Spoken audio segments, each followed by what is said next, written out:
Welcome to the Deep Dive. Today, we're jumping into something pretty intense that went down on SmackDown recently. Just a really shocking turn of events. Yeah, definitely caught a lot of people off guard. Right. So we've looked at the raw details of what happened, this big disruption. And our mission today is pretty straightforward. Figure out what exactly went down. How did Jacob Fatu just dominate like that? And what does this whole thing really mean for Solo Sikoa and, well, the Bloodline, or MFT, as some call them? Yeah, there's a lot to unpack there. Totally. Think of this as your shortcut to getting the key takeaways from this moment. Some stuff in here, honestly, might surprise you. Let's get into it. Okay. So, setting the scene. It started with a planned match, right? Singles match on SmackDown. Yep. Frozen Uso versus Taga Taga. And Taga Taga came out really strong, didn't he? Pretty much took control right away. Oh, absolutely. Looked dominant. And the source material really backs that up, saying Frozen Uso, well, he had moments, flashes, but mostly looked kind of weak in there. And what was interesting, too, was Jey Uso, his partner. He was barely involved, dodged a bit, threw a couple of super kicks, that's it. Yeah, it really made Frozen look isolated out there. Completely. But even that struggle didn't last too long, because that's when Solo Sikoa decided to show up. The interference. Yeah, walks down, distracts Frozen Uso. Solo hits a super kick, then just levels him with a spear. Brutal. Vicious stuff. And the match ended really quick after that. Frozen tried, a desperation move, a splash off the top. Yeah, but Taga was ready. Totally. Caught him midair, choked him out, slammed him down.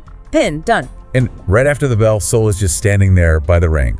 Then he gives a signal, and in come Jessie Mate and Tanga Loa.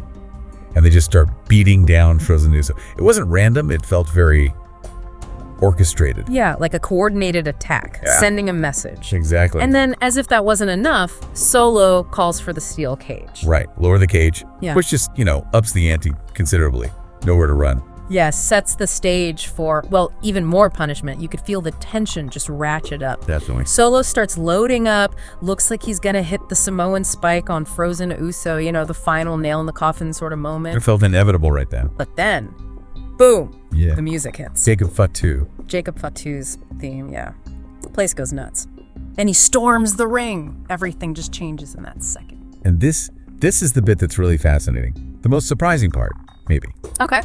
Solo Sikoa's reaction. Yeah. The moment Fatu hits the ring, the source says Solo got scared. Scared! Solo! Immediately leaves the ring, takes Taga Taga with him, just abandons Jessie Mate and Tanga Loa in there. Wow. He just left his guys. Left them cold. And this is huge, right? Because Solo's been built up as this unshakable force, especially since Roman's been gone.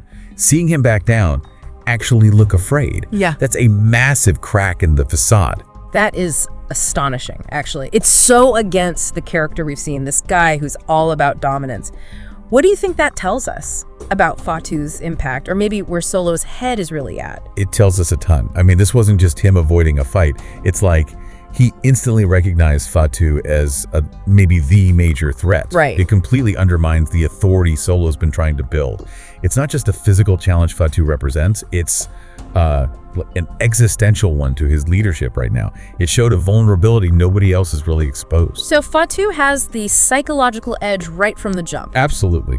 Immediately. And meanwhile, Jessie Mate and Tanga Loa are just stuck in the cage. Defenseless. Utterly defenseless. And Fatu just went to work.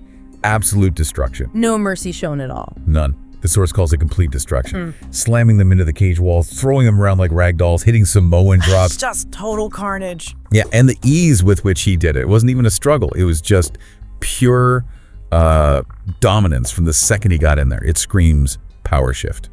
Big time. Okay. Within that whole group, MFT, the Bloodline, whatever you want to call it.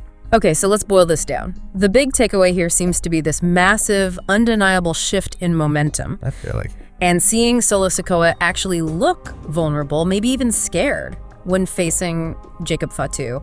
That's a turning point nobody really predicted, I think. No, it changes the whole dynamic, and it makes you question the internal workings, you know, the leadership within the Bloodline. Right. Solo's grip on power might not be nearly as solid as maybe he thought, or as we were led to believe.